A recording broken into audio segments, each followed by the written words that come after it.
Naam, assalamu alaikum Ibrahim. Waalaikum salam Sheikh Jamal. Lakini bana, Ramadhani ikija watu wanakuwa kimya kimya, wengine wanachoka, wengine wanakasirika. Huu mwezi una nini hasa? Naam Ibrahim, swali lako ni swali la watu wengi sana. Hebu leo tuanze mwanzo kabisa. Ramadhan ni nini? Ramadhan ni mwezi mtukufu sana katika Uislamu. Ni mwezi ambao Qur'ani iliteremshwa ndani yake. Mwenyezi Mungu akamwamrisha Muislamu ima Waislamu wafunge saumu.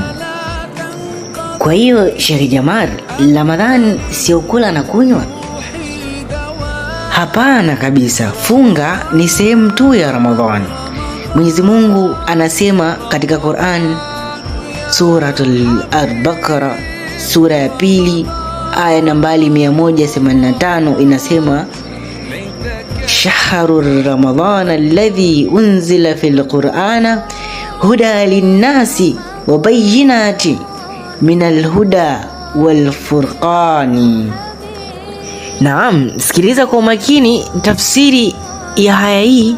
Mwenyezi Mungu anasema mwezi wa Ramadhani ni mwezi ambao Qur'ani iliteremshwa kuwa ni uongozi kwa watu na hoja zilizo wazi za kuonyesha haki na batil.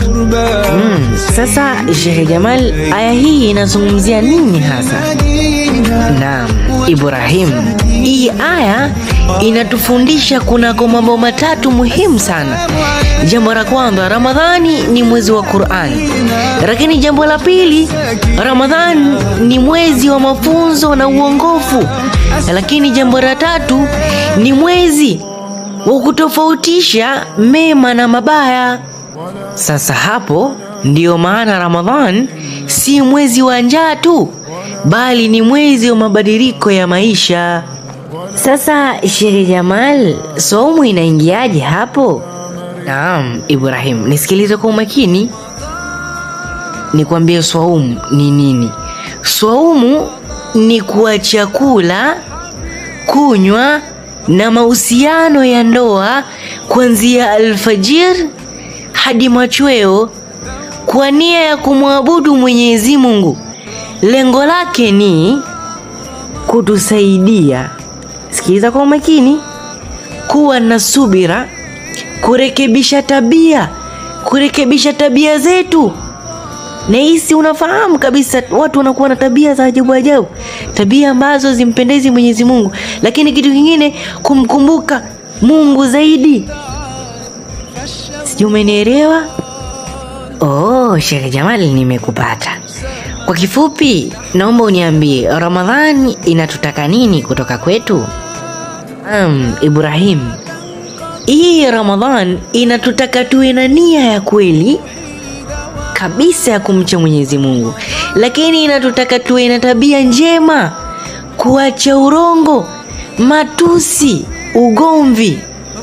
Inatutaka tukisirishe kufanya ibada, kuongeza swala, kufanya dua na kusoma Qur'an, kukisirisha Qur'an. Kwa sababu huu mwezi ndo Qur'ani ilishuka, iliteremshwa. Tunatakiwa tusome Qur'an, tuongeze swala, dua na kusoma Qur'an. Tuachane na mambo ya uongo, matusi, ugomvi. Tuwe na tabia ambazo zinampendeza Mwenyezi Mungu Subhanahu wa Ta'ala. Tuwe wa kweli, nia zilizokuwa thabiti kabisa. Oh, sasa nimekuelewa Sheikh Jamal. Lakini naona watu wengi wanafunga halafu wanafanya makosa mengi sana. Hebu kwanza, sasa kama Ramadhani ni mwezi wa Qur'an, tabia njema na ibada, mbona watu wengi wanafunga lakini bado wanagombana, wanatukanana, wanadanganya?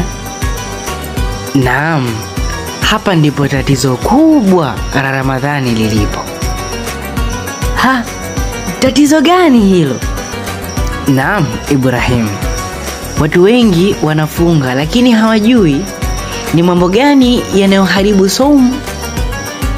Ni mambo gani yanayoharibu saumu yao?